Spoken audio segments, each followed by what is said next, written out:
Bien, estamos entonces en esta parte o en este módulo que es relacionado a la confesión de fe de Westminster. Y ya la clase pasada, ya iniciamos esta parte y la idea es que hoy terminemos de qué es lo que enseña la confesión con respecto a el culto religioso y también el día de descanso, o también conocido como el Sabbat cristiano o el Día del Señor también en el Nuevo Testamento, ¿ya?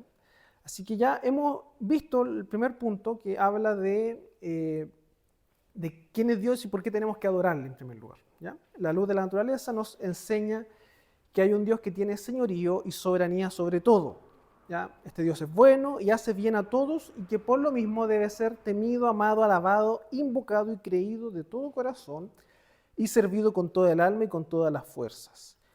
Y acá viene la segunda parte. Pero el modo aceptable de adorar al verdadero Dios ha sido instituido por Él mismo y es tan determinado por su voluntad revelada que no se debe adorar a Dios conforme a las imaginaciones e invenciones de los hombres o las sugestiones de Satanás bajo alguna representación visible o de otro modo que no sea el prescrito u ordenado, podríamos decir, en la Santa Escritura, ¿ya? Eso es lo que enseña el primer punto que nosotros lo conversábamos la clase pasada, que a este Dios creador que ha dictaminado todo también exige y demanda que la adoración sea como Él la ha determinado. Ese es el primer punto. ¿Qué dice el segundo punto? El culto religioso debe rendirse a Dios, Padre, Hijo y Espíritu Santo, y a Él solamente. O sea, ¿qué es lo que está diciendo acá? Que nuestro culto es únicamente a Dios. Solamente Dios es quien debe ser adorado, y no las criaturas, no los ángeles, santos o alguna otra criatura. Y desde la caída debe ofrecerse por un mediador que no puede ser ningún otro sino Cristo. O sea, nuestra adoración es recibida por Dios de forma concreta a través de Cristo, ¿ya? Sin Cristo es imposible que podamos ofrecer una adoración sana o santa al Señor a través de nuestro mediador, que es Jesucristo. ¿Ya? Eso es lo que enseña el segundo punto. Tercer punto, ¿qué dice?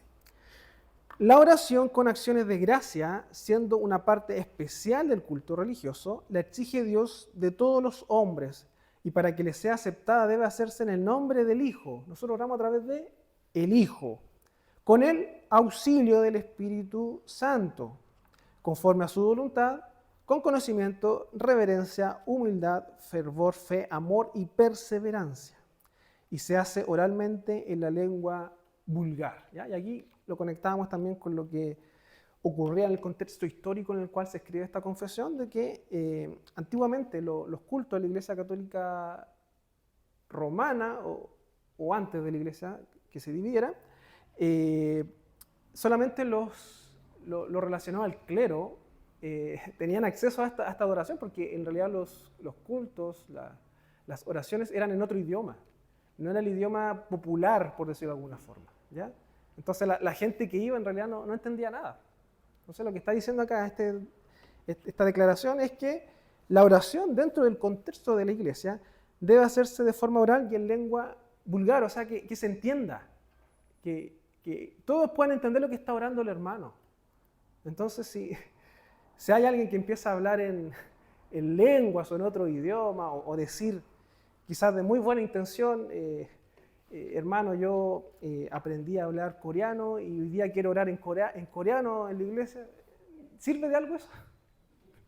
Como diría Pablo, se edifica a sí mismo, pero no está haciendo este acto comunitario, ¿ya? Entonces, eso es importante. Y de hecho Pablo, cuando está tratando el tema de los dones, cuando habla del don de lengua, él dice, si hay alguien que habla en don de lengua, tiene que haber también alguien que la interprete y le explique, para que, si no, para que la gente la entienda, porque si no, no sirve mucho, ¿ya? Entonces, va buscando también ese principio.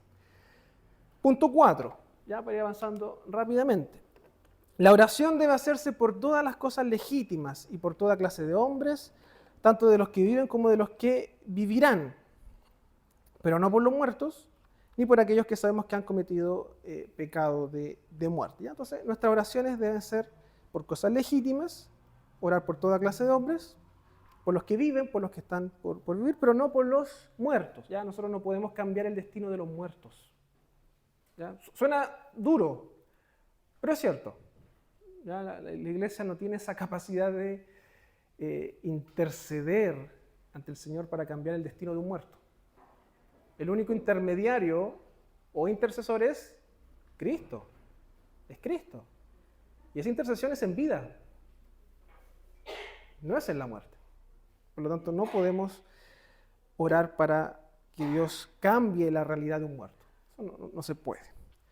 Ni por aquellos que han cometido pecado de muerte. Y también comentábamos esa parte que es media compleja de entender, y algunos asumen de que cuando se redacta esto están apuntando a aquellos que derechamente han hecho apostasía contra la iglesia, que han blasfemado contra el Espíritu Santo y que se han negado a la fe. ¿Ya? Esa es una de las interpretaciones. ¿Ya? Entonces, ahora vamos a entrar, hermanos, de lleno a lo que es el culto público. Página 45, nos queda el último párrafo, que es el párrafo 5, y vamos a ver qué es o cuáles son, y yo quiero que usted aprenda esta palabra, cuáles son los elementos del culto. ¿Ya? Acuérdense de esa palabra, elemento. ¿Ya? Porque más adelante vamos a hacer una distinción, y se los adelanto, entre lo que es elemento y circunstancia. ¿Ya? Elemento y circunstancia. Nosotros ahora vamos a hablar del elemento, que es lo que Dios pide dentro del culto, qué es lo que Dios quiere en el culto. Estos son los elementos. ¿Ya? ¿Quién quiere leerlo? El párrafo 5, ¿quién quiere leerlo? Está en la página 45. Ya, hermana Juanita. La lectura de las Escrituras con temor reverencial, la sana predicación y el escuchar conscientemente la palabra en obediencia a Dios con entendimiento, fe y reverencia. El cantar salmos con gracia en el corazón y también la debida administración y la recepción digna de los sacramentos instituidos por Cristo. Todas estas cosas son parte del culto religioso ordinario a Dios y además los juramentos religiosos, los votos, ayunos solemnes y acciones de gracias en ocasiones especiales, que en sus tiempos respectivos deben usarse de una manera santa y religiosa. Ya. ¿Se entiende lo que señala el texto? Y aquí tenemos los versículos bíblicos que también van respaldando esto. Y vamos uno a uno, ya para ir definiendo. Esto igual lo conversamos en la clase pasada, pero la idea es reforzar esto. En primer lugar, entonces, ¿qué está como elemento central? La lectura de las Escrituras. ¿Ya? Entonces, si no hay lectura de las Escrituras, si no está la palabra del Señor, en realidad eso no es culto. Y ahí tenemos texto bíblico Hechos 15:21, Apocalipsis 1:3. La sana predicación. Predicar la palabra del Señor. Pero no predicarla de cualquier manera. Por eso acá habla de una predicación sana, que es una predicación que es coherente con las Escrituras. Y acá, hermano, y hay que ser honesto también. A veces es fácil torcer la Escritura. A veces es fácil tomar la Biblia, usar un pasaje bíblico para decir lo que yo quiero que diga. ¿Usted ha visto esos casos? Pasa mucho. Que a veces ciertos predicadores ocupan un texto para decir lo que ellos quieren y tuercen para al final justificar lo que ellos están diciendo, cuando en realidad el pasaje está diciendo otra cosa, nada que ver. Fuera de contexto. Entonces, por eso también es importante la sana predicación. Y acá también hay un desafío para ustedes, hermanos, como iglesia. Y creo que esto también es parte de la disciplina de la iglesia. El hecho de que nosotros como miembros de una comunidad de fe, en este caso de esta iglesia, seamos capaces también de juzgar las enseñanzas. Usted tiene que tener esa capacidad también, hermanos, de no creer todo lo que se está diciendo adelante porque lo está diciendo el que está adelante, sino que usted diga, ¿sabe qué? Yo estoy convencido o creo lo que está diciendo esa persona porque la Biblia lo enseña y es coherente con la Escritura. Pero a veces pasa lo contrario. Y a veces idolatramos predicadores. Y si ese predicador dice tal cosa, bueno, es verdad. Y si dice esta otra cosa, es verdad. ¿Por qué? Porque lo dijo él. Pasa muchas veces. A veces nos dejamos llevar por eso, pero tenemos ejemplos bíblicos también de iglesias que apenas llegaba un predicador o alguien que enseñaba, ¿qué es lo que hacía esa iglesia? Por ejemplo, en Tesalónica o Berea. ¿Qué hacían ellos? Verificaban si lo que estaba enseñando era conforme a la Escritura. Y eso es lo que tenemos que hacer, hermanos. Ser también críticos. ¿Ya? No estoy diciendo de que usted se pare durante la predicación y diga lo que usted está enseñando está incorrecto o herejía. No es eso. Pero sí después, si usted tiene la oportunidad de decir, ¿sabe que no me quedó claro lo que dijo? O a lo mejor entendí yo otra cosa, ¿me lo podría explicar de nuevo? Y puede ser que a lo mejor hayamos entendido mal o efectivamente la persona esté equivocada. Y usted también tiene esa capacidad, hermano, y esa responsabilidad de corregir. ¿Ya? Usted tiene esa capacidad de corregir, pero con la Biblia, no con lo que usted cree o lo que usted quiera. Siempre nuestras correcciones son a la luz de la Escritura. ¿Ya? Eso es importante. ¿Qué más dice? El escuchar conscientemente la palabra en obediencia a Dios con entendimiento, fe y reverencia. ¿Ya? Entonces nosotros también tenemos una actitud de reverencia acá. Y es por eso que cuando se predica la palabra de Dios, el predicador habla y la iglesia calla, escucha. Porque es como que Dios está hablando a través de la predicación fiel de la palabra de Dios. ¿Ya? Eso es importante también. Y creo yo, y aquí no está explícito, pero sí yo creo que es importante que también nosotros empecemos a pensarlo y a ver también nuestro culto, que lo que más debe primar en un culto cristiano es la palabra de Dios. Lo que más debe primar es la palabra de Dios. Que se lea la palabra de Dios. Que la lea el que está delante, que la leamos de forma alternada, de forma conjunta, pero que sea la palabra de Dios lo que esté centrado en el culto. Y a veces nos pasa lo contrario, que es como la opinión del director.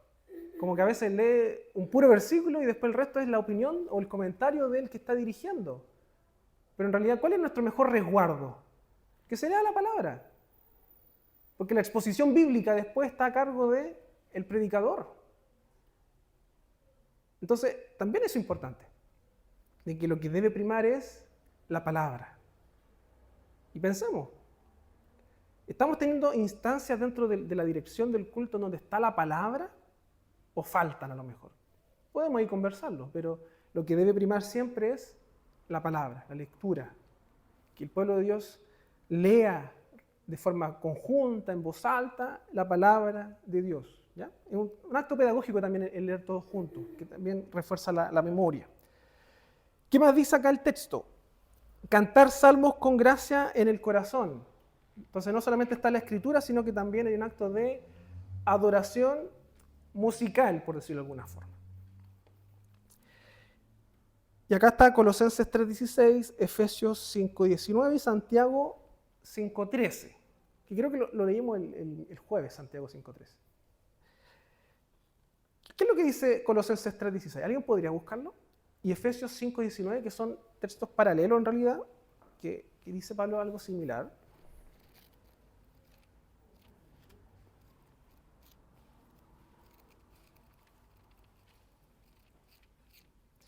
El que lo encuentra me avisa y lo lee.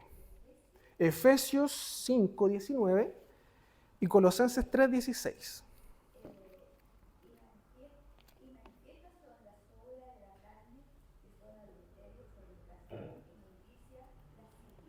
¿Es Efesios? ¿5? No, es 5. Ya, se perdió. 5:19, hermano.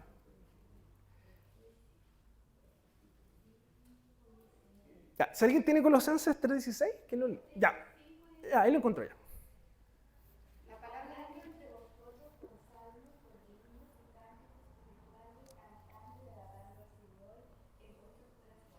Ya, hablando entre vosotros con salmos, con himnos, cánticos y cánticos espirituales, cantando y alabando al Señor en vuestros corazones. Ahora sí, Colosenses.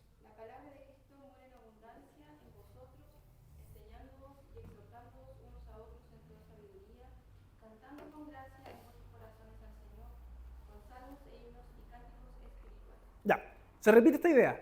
Salmos, himnos y cánticos espirituales. Pregunta, ¿a qué hace referencia todo eso? Esas tres palabras o esos tres conceptos. Porque de eso se está tomando acá la confesión para decir de que la adoración es con salmos, con gracia en el corazón. ¿Qué significa salmos, himnos y cánticos espirituales? ¿Alguien sabe? ¿Lo ha escuchado alguna vez? ¿Ya? ¿Ya? ¿Ya? Pero en el contexto de...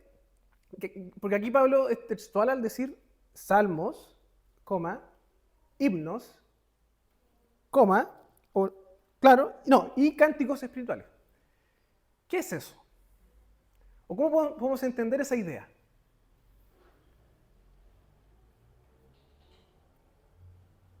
Salmos, himnos y cánticos espirituales.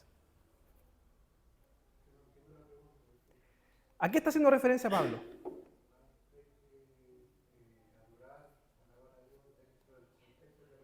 ¿Ya? Ya, pregunta. Voy al grano. ¿Cuáles son los himnos a los que está haciendo referencia Pablo? Porque el himnario no existía. ¿Cuáles son los cánticos espirituales? Sí, el libro de los Salmos, en su estructura, tiene himnos, que son salmos que son himnos, son salmos que se llaman salmos también, salmos, himnos, y también otros que son cánticos. Y el concepto aquí espiritual no está haciendo referencia al cántico, sino que a todo. Salmos espirituales, himnos espirituales y cánticos espirituales. ¿Ya? Entonces, muchos llegan a la conclusión de que cuando Pablo aquí está hablando y exhortando a la iglesia a adorarse y hablar, porque aquí dice hablando entre nosotros, está haciendo referencia a el libro de los Salmos, que tiene su distinción como salmos, también tiene su distinción como himno y también como cántico espiritual. Y aquí les puedo dar un ejemplo de himno. Cuando Jesucristo está a punto de ser entregado, está con sus discípulos, ¿cierto? Y están compartiendo, y el texto bíblico dice algo significativo, dice, después de haber cantado el himno. ¿Qué himno era? ¿Saben ustedes?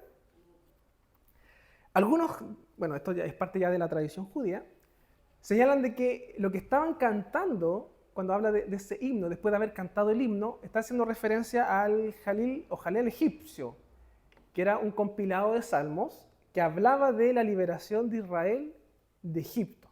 ¿Ya? Esto es parte como de la tradición judía, que ellos entienden de que lo que se cantaba en ese momento, o lo que estaban cantando ahí, era un compilado de salmos que pertenece a un grupo de, si no me equivoco, son salmos de Moisés, que vienen a ser los salmos que recuerdan la liberación de Israel de Egipto. ¿Ya? Entonces ahí tenemos también un ejemplo.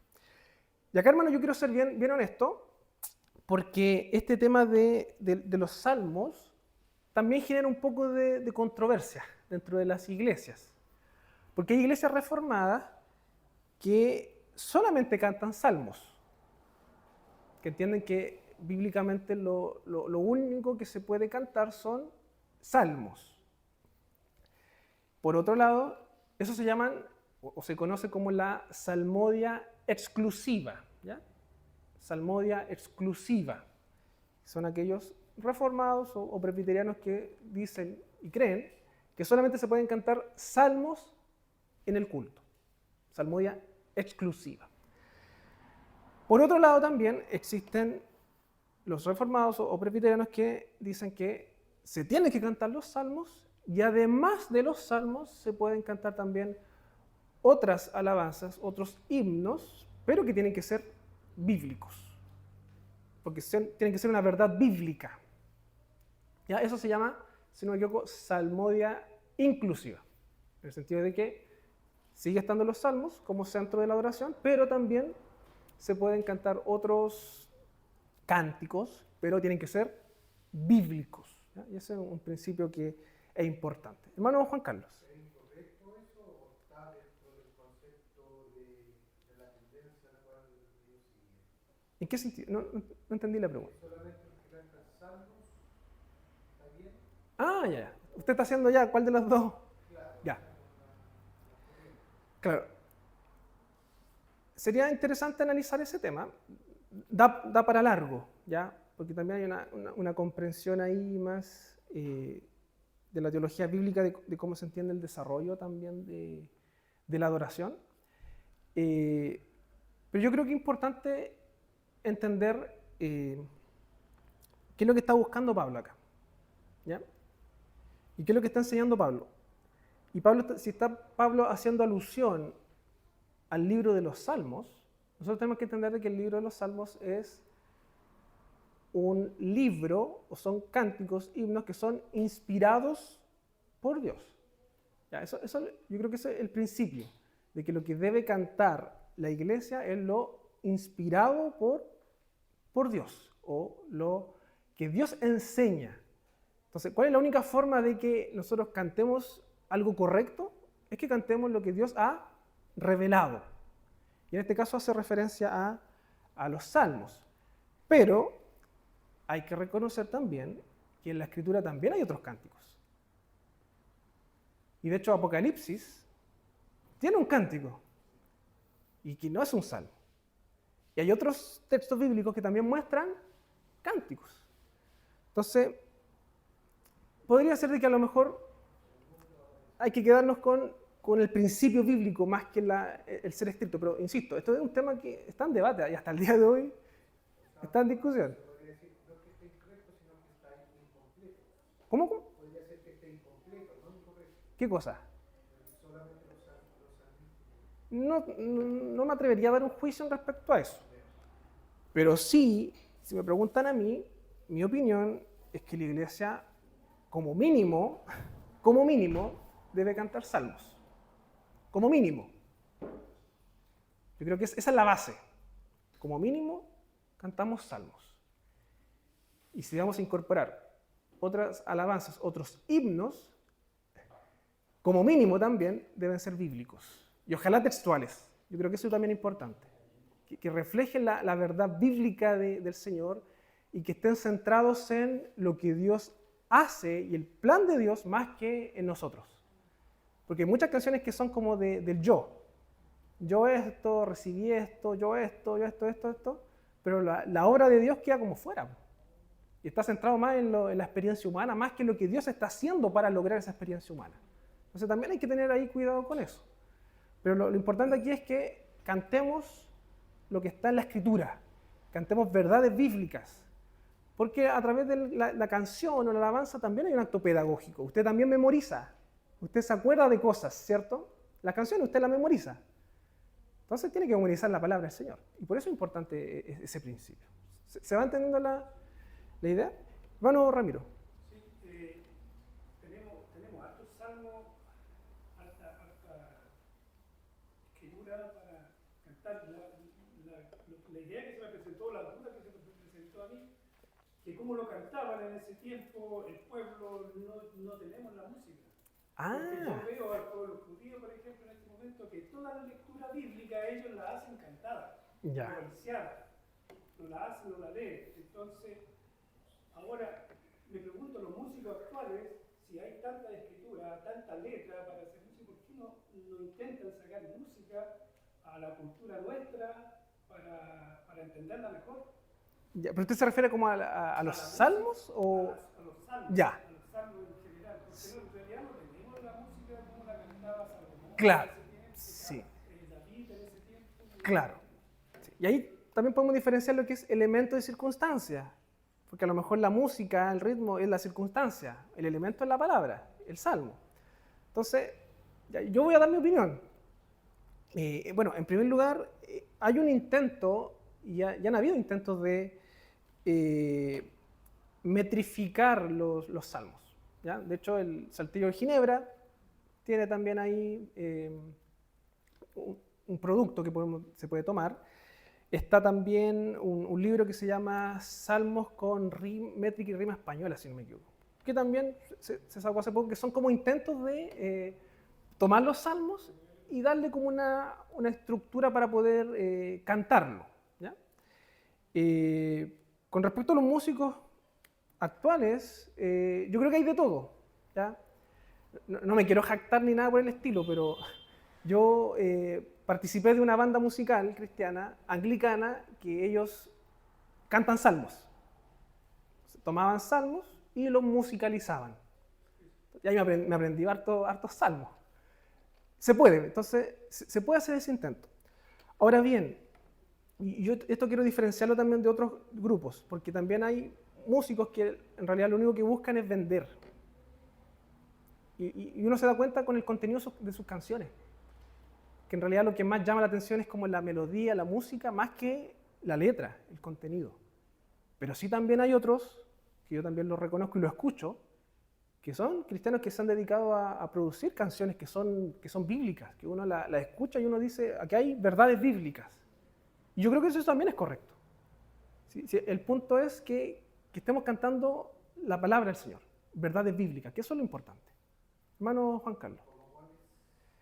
¿Cómo cuáles?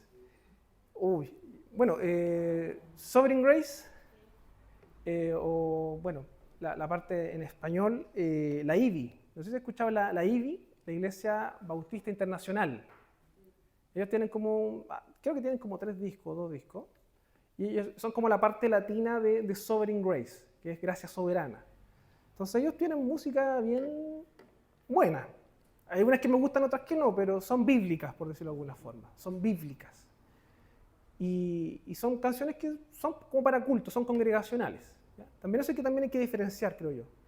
Que hay algunas canciones que no son como un culto, sino que es como más personal, que uno las puede cantar como solo. Hay otras que son como más congregacionales. Entonces ahí tenemos un ejemplo, creo yo, concreto. ¿Ya? Bueno, yo escucho más a veces en inglés, entonces no les podría recomendar como ejemplo así para que usted escuche la letra y la piense, pero bueno, les recomiendo mi antigua banda, se llama Por Gracia o X Gracia. ¿Ya? Ellos cantan en su mayoría salmos y cantan también verdades bíblicas. ¿Ya? Hay un disco que se llama Hombres de Barro, que cuenta toda la historia de personajes bíblicos y cómo eso lleva hacia Cristo. Entonces, también hay intentos. ¿Ya? No quiero hacer publicidad, pero ahí para que lo escuchen. Así que eso, pues, hermanos, ¿ya? Pero ¿qué es lo importante que yo quiero destacar? Que lo que cantemos sea bíblico. Tiene que ser bíblico, la palabra de Dios. No porque me guste algo que produzca, no sé, sensación, emociones, vamos a cantarlo, independiente que la letra sea mala, no. Tenemos que cantar la Escritura. Eso es importante, que nuestra adoración sea conforme a la Escritura. ¿Sí?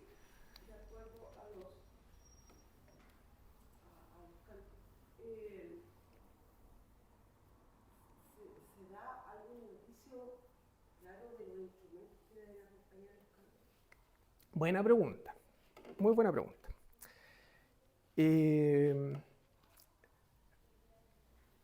No, pero yo me acuerdo del Salmo 150. ¿Qué dice el Salmo 150? ¿O cómo termina el Salmo 150? ¿Se acuerdan? Todo lo que respira, ¿o no? ¿Y por qué dice eso? Porque anteriormente está describiendo cómo se adora, ¿cierto? Lo voy a buscar para leerlo, o si alguien lo encuentra, lo lee primero. Ya, por favor. Alabad a Dios en su santuario, alabadle en la magnificencia de su firmamento, alabadle por sus proezas, alabadle conforme a la muchedumbre de su grandeza, alabadle a son de bocina, alabadle con salterio y arpa, alabadle con pandero y danza, alabadle con cuerdas y flautas, alabadle con címbalo resonante, alabadle con címbalo de júbilo, todo lo que respira, alabe a Dios. Ya. Entonces, si uno es como bien explícito, textual con eso, uno diría, en realidad, todo tipo de instrumento sirve para la adoración al Señor. ¿Sí, sí? Bueno, hay diversos instrumentos, incluso en algunas iglesias hasta utilizan batería. Yo creo que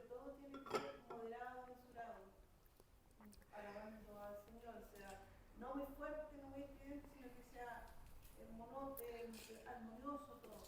Claro, yo creo que va por ahí, porque, claro, No para lucirse a la persona y lucir el instrumento, ya, sino alabar al Señor. yo soy de la idea de eso, de que en realidad podemos usar todo tipo de instrumentos, siempre y cuando lo que estemos buscando es que sea un todo y que no resalte el solo de batería, el solo de guitarra que a veces pasa, o el solista, incluso el solista a veces que canta empieza a hacer voces media raras, que es para lucirse, que pasa a veces. Entonces, yo creo eso, de que podemos usar todo tipo de instrumentos, porque en realidad, hermano, todo es para la gloria del Señor. Si el problema en realidad no está en el instrumento, está en nosotros. Está en nosotros. O sea, hermano, yo tengo una guitarra eléctrica, yo podría ponerla en modo metal y hacerle zumbar los oídos a usted aquí en la iglesia. Pero eso no edifica, ¿y para qué? Pero sí puedo usarla con otro modo, con otro efecto, y puedo acompañar, por ejemplo, a una guitarra.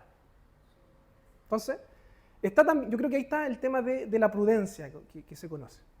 Y la reverencia, el temor al Señor. ¿Ya? Y también aprender que, y esto es una opinión personal, que tenemos que tener cuidado de no darle tanta relevancia también a los instrumentos a veces. Porque esas son circunstancias. El elemento es la adoración. Porque claro, hay iglesias que dicen de que no se pueden ocupar instrumentos en la adoración. ¿Ya? Claro, podemos estar de acuerdo o no, pero claro, ellos bajo esa interpretación que a mí me cuesta entenderla, la verdad, pero hay un razonamiento. Ellos dicen de que no se debe ocupar los instrumentos, sino que el cántico es a capela. ¿Ya? Y ahí posiblemente esa corriente viene más del dispensacionalismo, que tiende a separar Antiguo y Nuevo Testamento. Entonces, ese salmo queda dentro del Antiguo Pacto. Ahí se entiende un poquito el argumento, pero nosotros creemos en la unidad textual de la Biblia. Entonces, entrar a separarlo porque esos instrumentos quedan abrogados ahora o quedan invalidados porque ahora estamos en la nueva dispensación, yo creo que no. ¿Ya? Lo que sí también es importante es que la introducción de instrumentos en la iglesia, si no me equivoco, ocurre en el siglo IV o V de la historia, que es cuando ingresa como el primer órgano, primer piano, como en la iglesia católica, cuando éramos uno solo. Creo que como en el siglo IV o V se ingresa el primer instrumento musical dentro de lo que es la iglesia institucional. ¿Ya? Después, obviamente, con la reforma también los reformadores lo que buscaban era poder metrificar los himnos, los salmos, por ejemplo, y también ocupaban instrumentos. ¿Ya? Pero esto es todo un desarrollo, hermanos. Y la idea es que también podamos verlo a luz de la Escritura. Yo creo que escrituralmente no hay una prohibición. Lo que sí es usarlos con reverencia, con prudencia y buscando también la adoración conjunta. ¿Ya? Por eso nosotros tampoco hacemos como las introducciones, ¿cómo se llama? Interludios de cada himno. Yo vengo de una iglesia pentecostal en donde entre cada estrofa había como una introducción larga. De cada estrofa. Acá no, pues acá cantamos estrofa, coro, estrofa, coro. Como que no le damos tanta relevancia al instrumento, a la melodía, porque en realidad lo que importa es lo que se canta, no el instrumento. Entonces, es un acompañamiento, exactamente. ¿Sí? Y después allá. ¿Sí? Bueno, también vengo de una iglesia pentecostal, pero de la otra vereda, del frente. Y una de las causas de división entre la iglesia metodista pentecostal y que continuó como iglesia evangélica pentecostal fue el tema de los instrumentos. Fue uno de los temas de otros que terminó separando a la iglesia. Porque la iglesia metodista pentecostal llegaron unos hermanos que se llamaban los hermanos Campos, ellos se convirtieron al Señor, venían de cantar en el mundo, guitarra, ¿me entiendes? Música popular chilena, y llegaron y dispusieron ese don para servir al Señor y traer esa forma, ese modo de canto. Pero la iglesia hasta ese momento venía con una liturgia metodista episcopal, donde lo único que se tocaba era el armónico. que era como para llevar la métrica del himno, porque la liturgia era muy, muy solemne. Y una de las cosas por las que generó discordia fue el tema de los instrumentos y traer esta forma Mundana, ¿o no? claro, a lo mejor que se entendió como mundana de cantar y de dar alabanza al Señor. Y ese fue uno de los puntos, entre otros, que separó a la iglesia metodista pentecostal como la conocemos hoy día, que es cuando usted escucha, por ejemplo, en el Tedeo, que además es una alabanza muy bonita, de la iglesia evangélica pentecostal, de la cual yo provengo, donde mantuvo esa liturgia muy solemne en cuanto a la alabanza, sobre todo, donde sí se permitía, por ejemplo, el uso de piano, los teclados, pero siempre con mesura. O sea, nunca el instrumento podía superar a la congregación, porque lo que importaba, como decía Jesús, que en el momento en que la congregación cantara, era que la congregación cantara del himnario y entendiera lo que estaba cantando y que cantara audiblemente la congregación, no que se apoyara en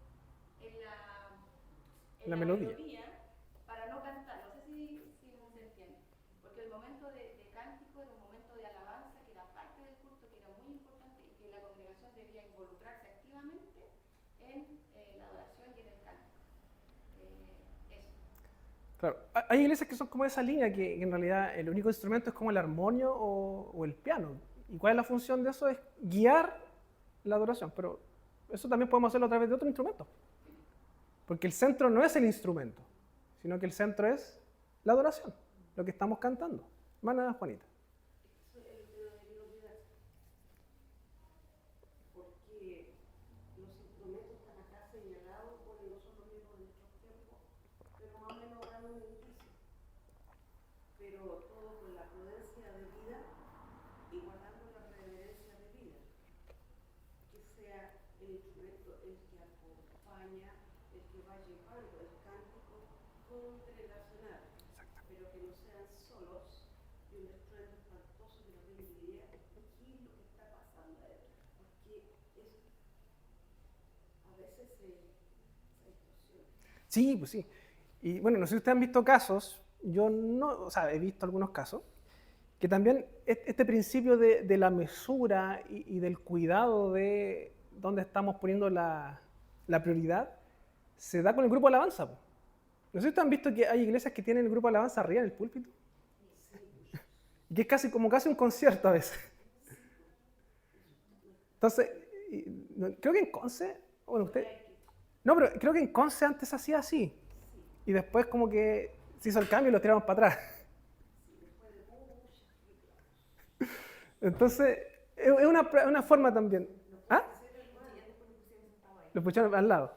Que no puede ser, hermano, que el centro del culto sean los hermanos que tocan, Claro. cantan a todo volumen y la congregación se escucha. Claro, es que no es un show de los que están ahí. Exactamente, se perdió el norte. Claro, ellos tienen que guiar, ¿cierto? Ellos guían la adoración.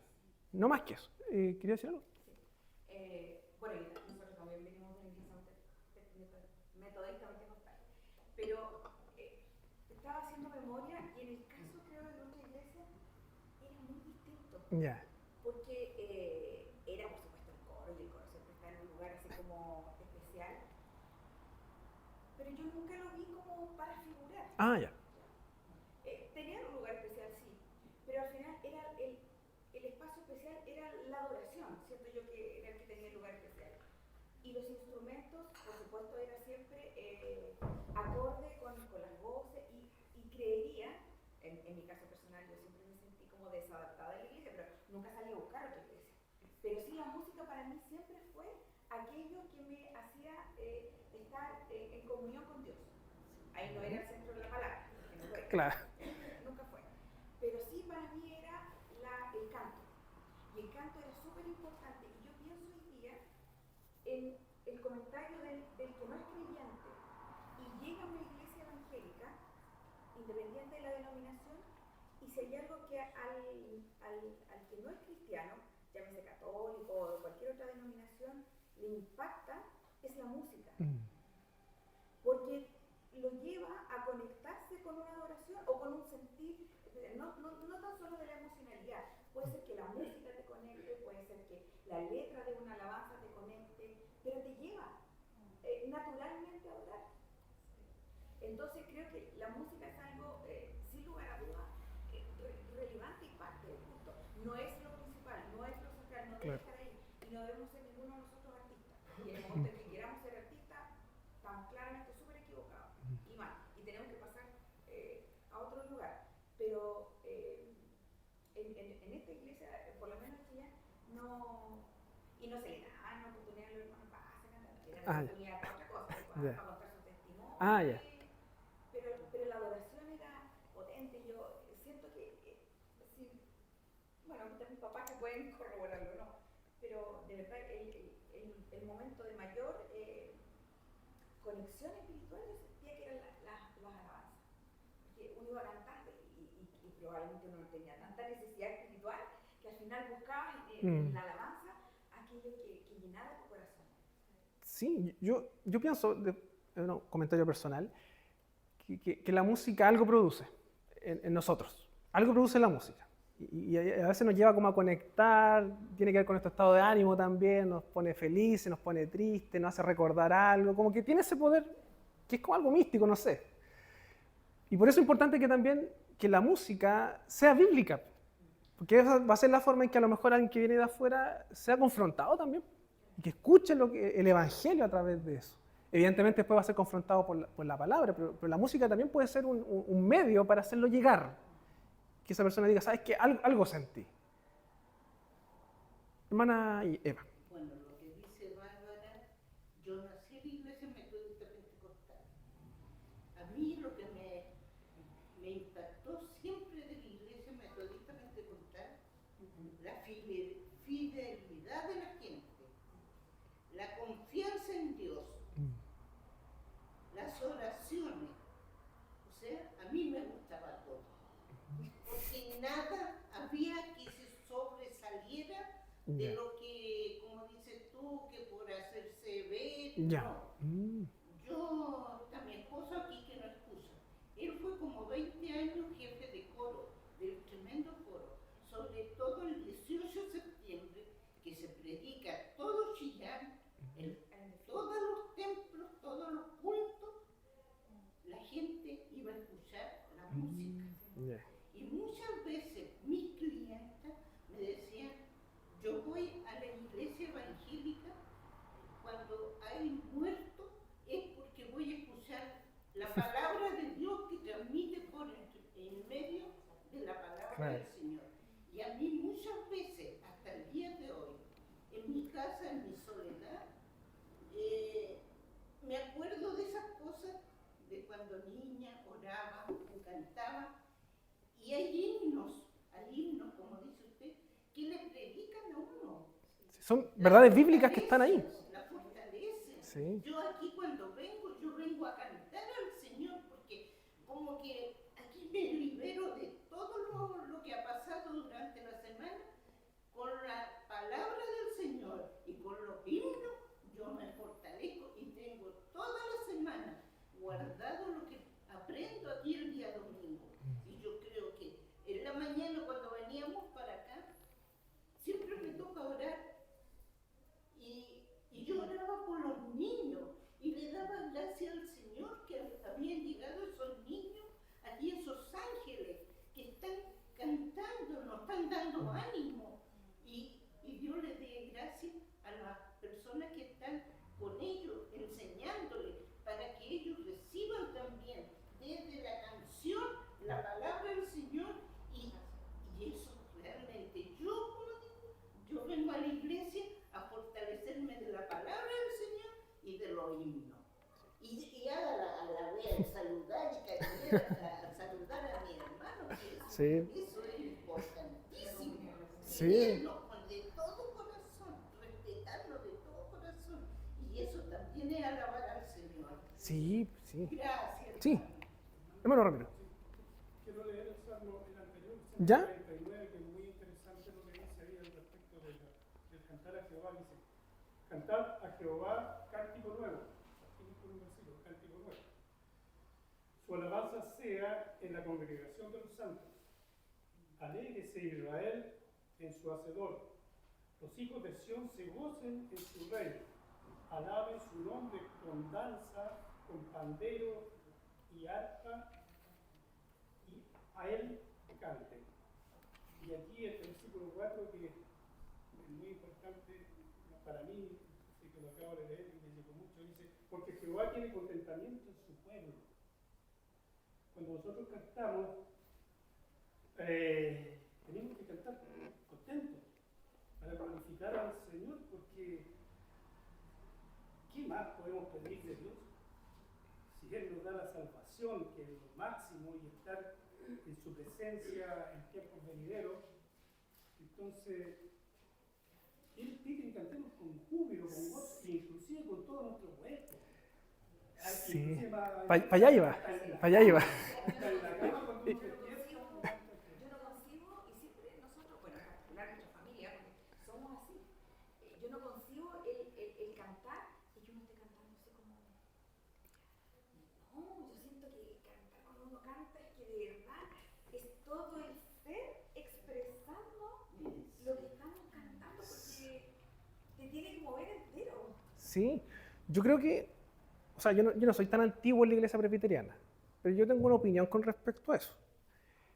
Yo creo que se mal entendido en la iglesia presbiteriana lo que es la reverencia y el temor, a tal punto de que prácticamente la adoración es así. Y yo creo que no es correcto eso. Yo creo que eso no es correcto. Nuestra adoración, como dice Jesús, y lo conversamos también la semana pasada, es en espíritu y en verdad. O sea, hay una verdad. Esa verdad la estamos cantando, la conocemos, pero también hay una parte espiritual. Nuestro espíritu se alegra cuando cantamos. Nuestro espíritu llora también cuando estamos cantando, que a lo mejor un himno que nos recuerda lo vil pecadores que somos y la gracia del Señor. Y creo yo que a veces dentro de la iglesia presbiteriana como que cuesta ver eso. Como que a veces... Exacto. Y creo yo que no hemos limitado, quizás injustificadamente, yo no sé por qué, pero a veces como que nos cuesta eso de levantar las manos, de cerrar los ojos, de llorar, como si fuese algo de otro mundo. Como que a veces tendemos como a señalarlo como para el otro lado, como para las iglesias carismáticas, pero en realidad, hermanos, la adoración es integral en ese sentido. Nuestra adoración es en espíritu y en verdad. Entonces, yo creo que no hay que limitarnos en ese sentido. O sea, cuando ya se vuelve un desorden, ahí hay que ordenar, pero usted puede adorar en orden con sus sentimientos y sus emociones. Desgraciadamente ya se está modernizando, hermano. Ya. Hermano Juan Carlos. Comentario personal igual, yo creo que no solamente en Telé, sino que en varias partes, la misma gente que pone, ahora que entiendo súper claro el tema de los músicos arriba, se cae, de lo personal vuelvo a decir, se cae en una religión y se pierde la relación. Uno no puede dejar de lado la comunión con Dios, y Dios lo toca, lo agarra, lo desata, lo levanta y lo alza. Eso significa emoción. Nosotros no somos solo espíritu, nosotros somos cuerpo, alma y espíritu. Y ese conjunto es lo que nos hace diferente a todas las cosas.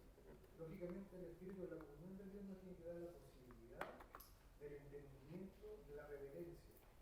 Pero cuando uno quiere llorar, uno quiere levantar las manos, y si vuelve a decir en personal, no se tiene que limitar por qué van a decir, porque al final si uno hace eso, le está sirviendo al hombre y no le está sirviendo a Dios. Dios tiene que ser que nos mueva. No es que está al lado, no es que está al frente, sino que somos instrumentos, pero ese instrumento tiene que ser entregado al 100% para Dios, para la gloria y la honra de Dios. Sí. Yo creo que es cierto, hermanos. Nuestra adoración incorpora todo, el intelecto, emociones, sentimientos, nuestra relación con Dios. Y eso tiene que ir en línea también con lo que la Escritura señala, de que nuestro culto es racional, es un culto reverencial, es un culto con temor. Entonces hay que también aprender a buscar ese equilibrio, de que nosotros tengamos esa libertad de manifestar nuestras emociones, Porque, y eso nosotros lo vemos en los salmos, hermano. Cuando, por ejemplo, David menciona todo lo que el Señor ha hecho y después dice, por tanto yo haga tantas cosas. Entonces, nosotros cuando cantamos pasa lo mismo. Cuando recordamos una verdad bíblica y lo que el Señor ha hecho por nosotros, nosotros tenemos una respuesta. Y esa respuesta puede ser, no sé, que usted cierre los ojos, que usted quiera llorar y no se sienta mal por eso, hermano. No se sienta mal. Si podemos adorar al Señor de esa forma. Pero entendiendo que estamos en una adoración también comunitaria, conjunta, donde todos juntos adoramos al Señor. Claro, sí. Y también un hermano puede exagerar y puede perturbar al hermano que está al lado. Claro. Sí, porque se para acá y se empieza a danzar al lado mío. Y que por eso es importante ese equilibrio entre lo que es el culto racional. Porque siendo honesto, si yo me pongo a danzar, a bailar ahí, yo tengo que preguntarme, ¿en qué estoy yo edificando a mi hermano que está ahí? ¿Estoy yo edificando en algo, estoy contribuyendo en algo, o estoy a lo mejor distrayendo y quizás haciendo tropezar al débil, no sé? Entonces también tenemos que tener cuidado con eso. Pero nuestra adoración es racional también. En ese sentido, porque acá el texto habla de danza, ¿cierto? Bueno, hay dos, por lo menos las que yo conozco, hay dos tipos de danza. De donde yo provengo, del mundo pentecostal, la danza es algo que el espíritu toma a la persona. Alguien de aquí puede creerlo o no creerlo, pero voy a contarlo como yo lo viví. El espíritu toma a la persona y esa persona comienza a hacer una danza prudente, que es parte de su comunión con Dios y su parte de su adoración con Dios. No molesta a otro, no interrumpe el culto, es en una instancia de adoración, no cuando se está predicando la palabra, o sea, es en un contexto.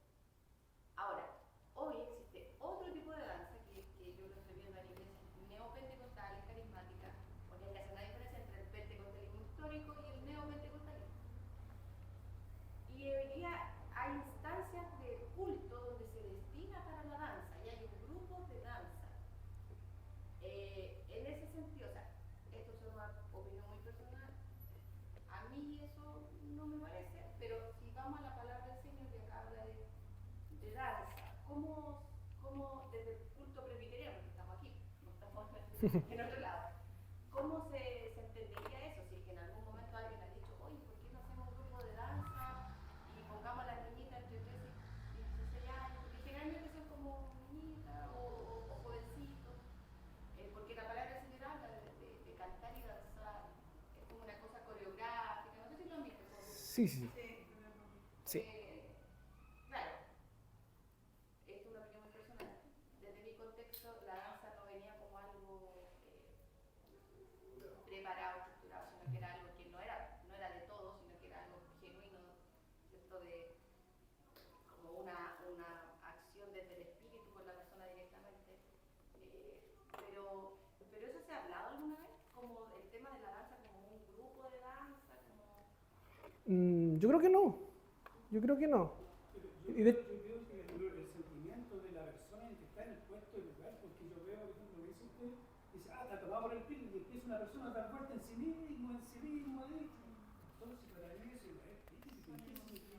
Claro. Es que hay error también, hermano Sí. Ramiro, y yo lo entiendo perfectamente que a usted no le parezca, pero hay, evidentemente hay error y en algunos casos, o en muchos, hay cosas que se hacen por imitación, que se hacen por costumbre, que se hacen porque eso le da algún plus al culto, pero él no quita que porque hay error, también han habido casos de genuinos. Que sea algo genuino del corazón, lo dice, chica, se entiende y yo creo que todo el mundo se da cuenta.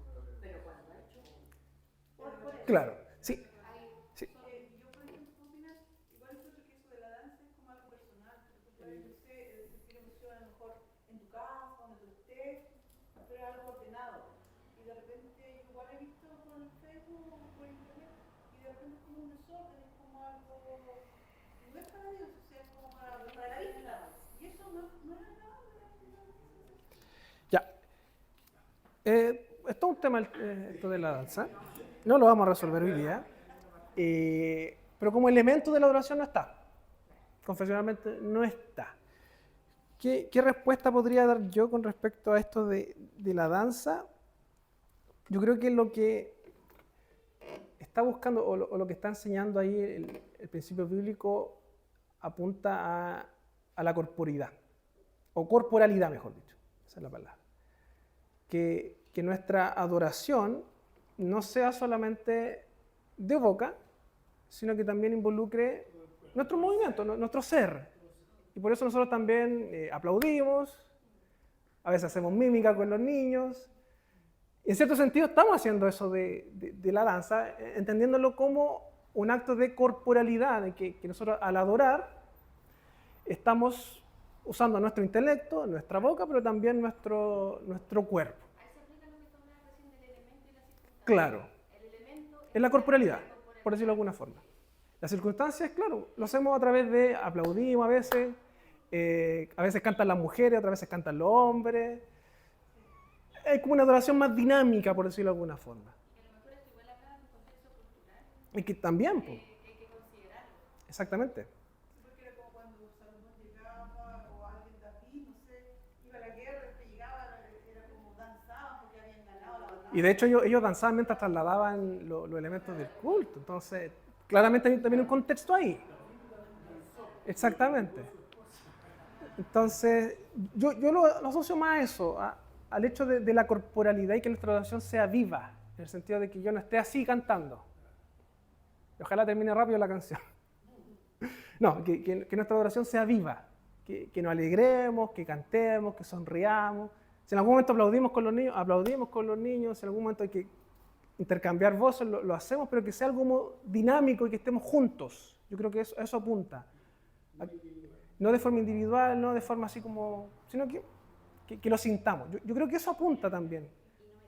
Y no mecánica, claro. ¿Alguien quiere decir algo, no? ¿No? Ah, María Rosita. Sí, no. No pida disculpas, dígalo. Ah, ya. No, de verdad, hermano, nos cuesta, nosotros al menos, nos cuesta levantar la mano. Ya. Nos cuesta porque son 50 años, son 74 años. Me viene, levanté, por debajo de la mano que sea.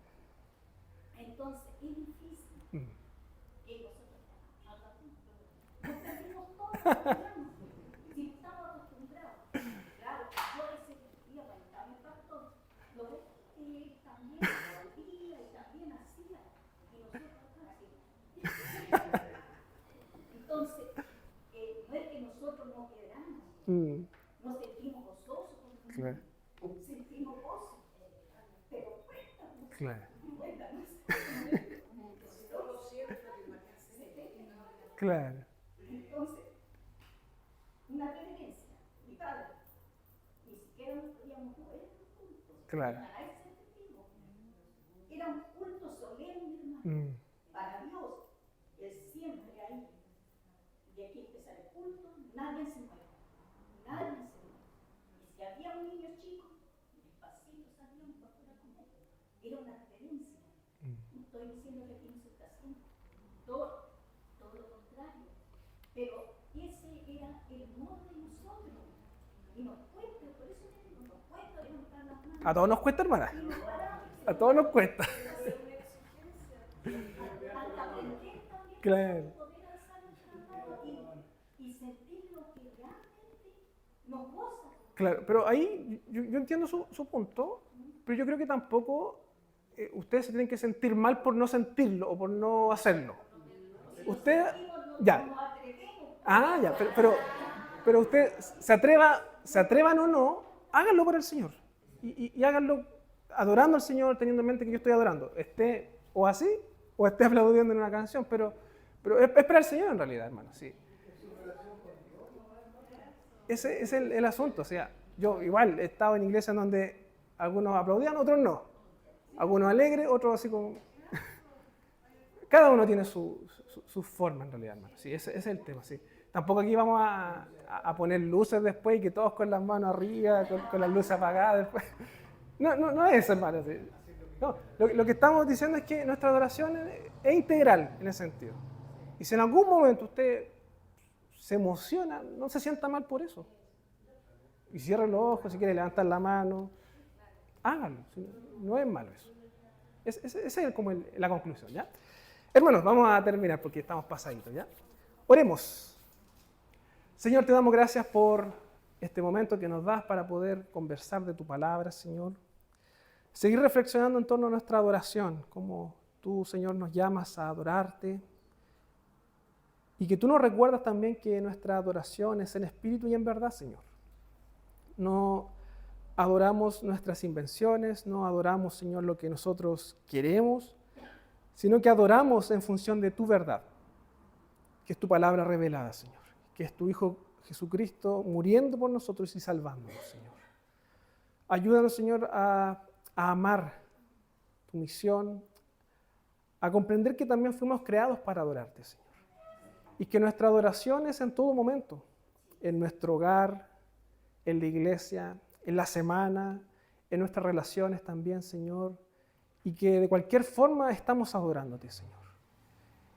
Y como tal, debemos procurar siempre hacerlo de la mejor manera, a través de nuestro intelecto, a través de nuestras emociones, a través de nuestros pensamientos, sentimientos, Señor. Todo tiene que ir dirigido hacia ti, Señor.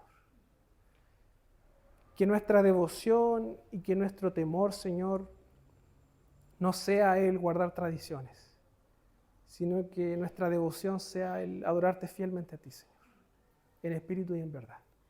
Guíanos, Señor, en este proceso de aprendizaje para que podamos juntos después adorarte de la mejor manera. En el nombre de Jesucristo. Amén.